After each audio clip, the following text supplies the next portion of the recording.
अस्सलाम वालेकुम। 8वीं के बच्चों, आज हम साइंस की किताब से सबक पढ़ेंगे जिसका उन्वान है क़ुव्वत और दबाव। क़ुव्वत यानी ताकत, दबाव यानी किसी चीज़ पर ज़ोर लगाकर उसे नीचे करना।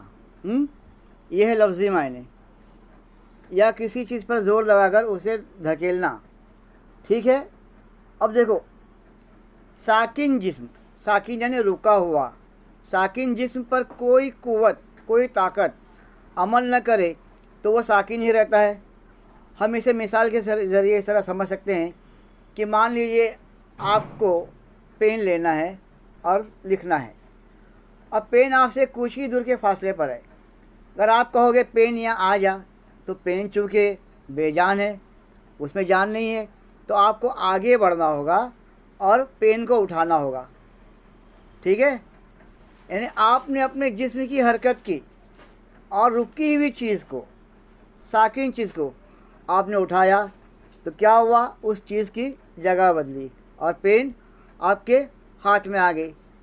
मैंने कहा ये गिलास लो, अब मुझे पानी दो। अब गिलास बेजान है, गिलास अपनी जगह पर रुका हुआ है, अपनी जगह पर गिलास बदस्तूर रुका हुआ है। आप उठे, गिलास लिए, उसे धोए और मुझे पानी दिए। आप रास्ते पर चल रहे हैं, आपकी राह में पत्थर आ गया, आपने देख लिए। आप अगर ये कहोगे ए पत्थर हट जा, मुझे जाना है, पत्थर नहीं हटेगा बेटा, क्योंकि वो बेजान है।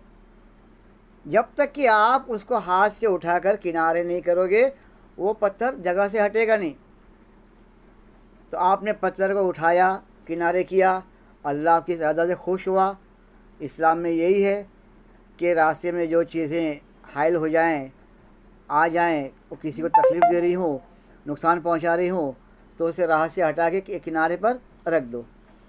तो हमने मिसालों से क्या सीखा कि रुके हुए जिस्म पर जब तक कि कोई क़ुव्वत या ताकत अमल न करे तो वो साकिन ही रहता है।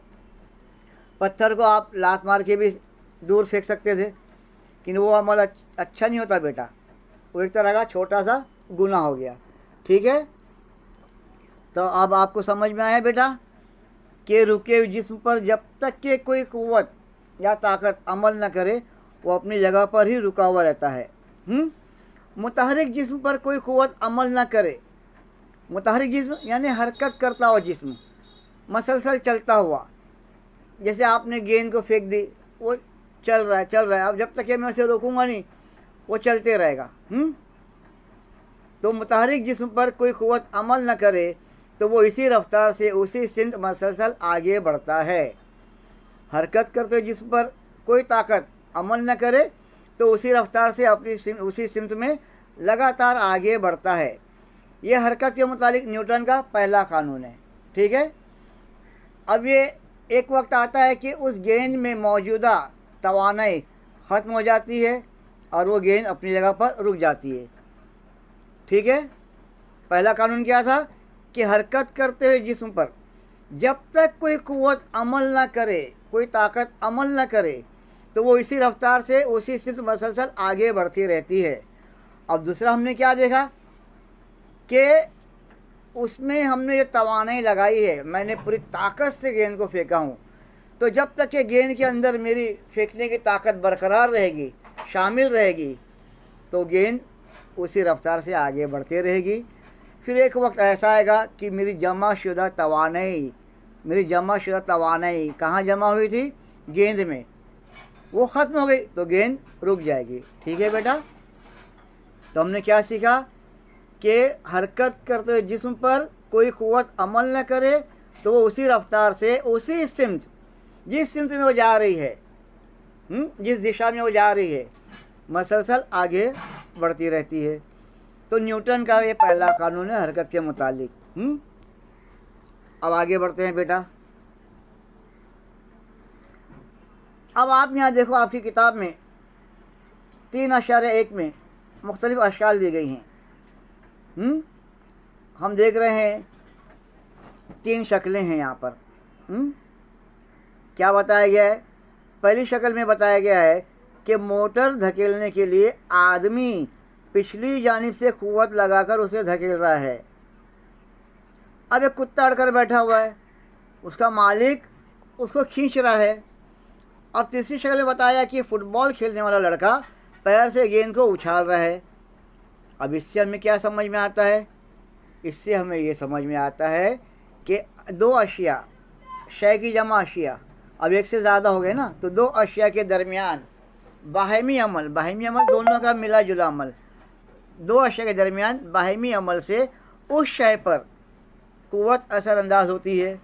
जैसे पहली शक्ल में आदमी कार को धक्का दे रहा है पिछली जानिब से, तो आदमी की क़ुव्वत कार के पिछले हिस्से पर लग रही है। अब अड़े हुए कुत्ते को उसका मालिक खींच रहा है, तो उसके हाथ की ताकत कुत्ते पर असरअंदाज हो रही है। अब गेंद को बच्चा उछाल रहा है अपनी ठोकर से, अपने पैर से, तो उसके पैरों की ताकत गेंद पर असरअंदाज हुई।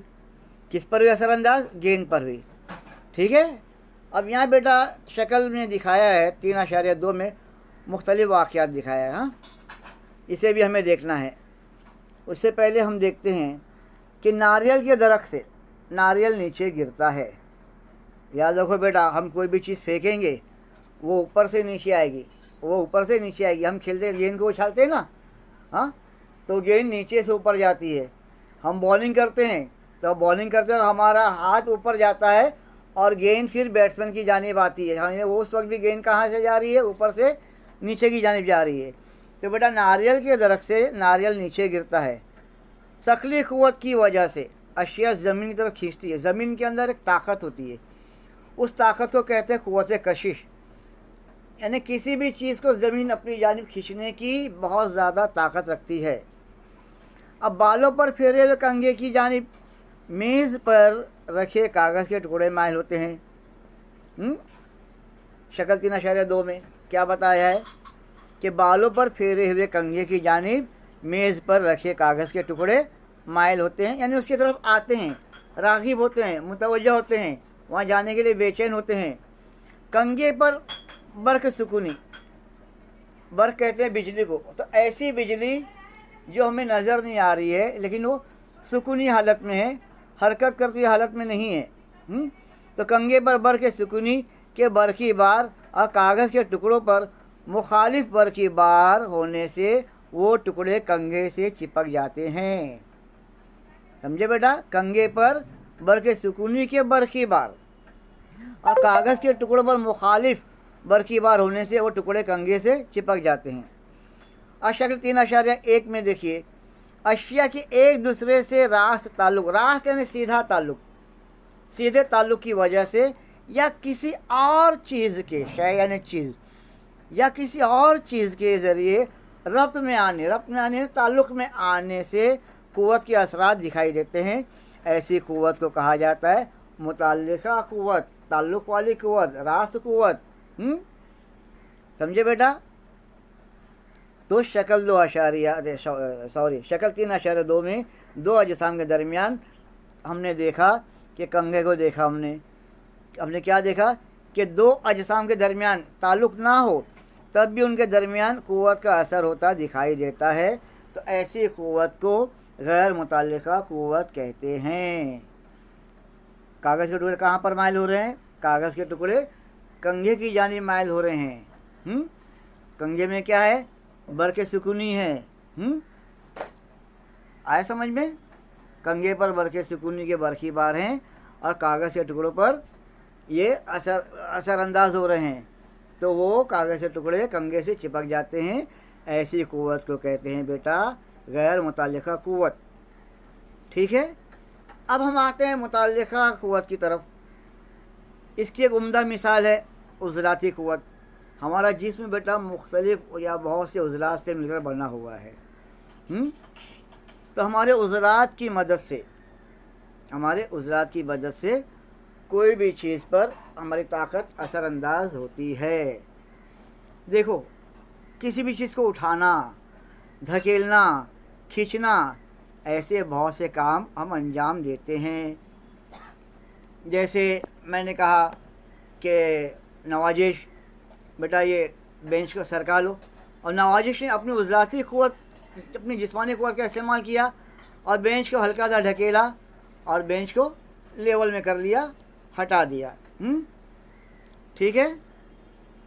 अब इसके बरअक्स, किसके बरअक्स?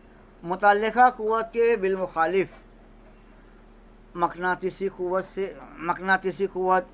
शकली क़ुव्वत, क़ुव्वत बरक़ सुकूनी जैसी क़ुव्वतें किसी ताल्लुक़ के बगैर असरअंदाज होती हैं, इसीलिए वो गैर मुतल्लिका क़ुव्वत की मिसालें हैं। समझ में आ रहा है मेरे बच्चों? अब मेज़ पर एक गेंद रखकर उसे हल्की सी ज़रब लगाइए। क्या होगा? गेंद आगे की तरफ हरकत करेगा। अब एक वक्त आएगा कि गेंद रुक जाएगी, जैसे मैंने ऊपर बताया था। मैंने ऊपर क्या बताया था न्यूटन के पहले कानून में? दोबारा दोहराऊं कि मुतहरिक जिस्म पर कोई कुव्वत अमल ना करे तो वो उसी रफ्तार से मसलसल उसी सिमत में आगे बढ़ता है, लेकिन हमने उसके अंदर अपनी जो ताकत लगाई है बेटा, एक वक्त आता है कि वो ताकत ख़त्म हो जाती है उसके अंदर से, और वो चीज़ उसी जगह पर रुक जाती है जहाँ पर ताकत ख़त्म हुई। इसी तरह गेंद को आपने हल्के से ज़रब लगाई, हल्के से हिलाया। वैसे ज़रब के मायने होते हैं मारना, और एक ज़रब होता है पहाड़े वाला ज़रब, यानी गुना करते जाना। 3 दूनी 6, 3 तिया 9, 4 8 32, 4 की ताकत 32 तक पहुँच गई, 9 8 72, 9 की ताकत 72 तक पहुँच गई। तो मेज़ पर एक गेंद रखी हुई है, आपने उसको हल्की ज़रब लगाई, वो आगे हरकत की। कौन? गेंद ने आगे हरकत की, लेकिन धीरे धीरे वो रुक गई। साकिन होना यानी रुक जाना। क्यों रुक गई? क्या वजह है? इसलिए रुक गई क्योंकि हमने जो ज़रब उसके अंदर लगाई थी, ज़रब के ज़रिए हमारी जो ताकत उसके अंदर गई थी, वो क़ुव्वत ख़त्म हो गई और गेंद रुक गई। इसी तरह आप देखो हमवार रास्ते पर, हमवार रास्ता वो रास्ता जिसके ऊपर हम आसानी से चल सकें, मोटर गाड़ियाँ आसानी से चल सकें। तो हमवार रास्ते पर दौड़ती हुई मोटर गाड़ी का इंजन बंद करने पर, किसका हम इंजन बंद कर रहे हैं? हमवार रास्ते पर दौड़ती हुई मोटर गाड़ी का इंजन बंद कर रहे हैं, पर वो इंजन बंद होने पर कुछ फासले तक जाती है और कुछ फासले पर जाकर रुक जाती है।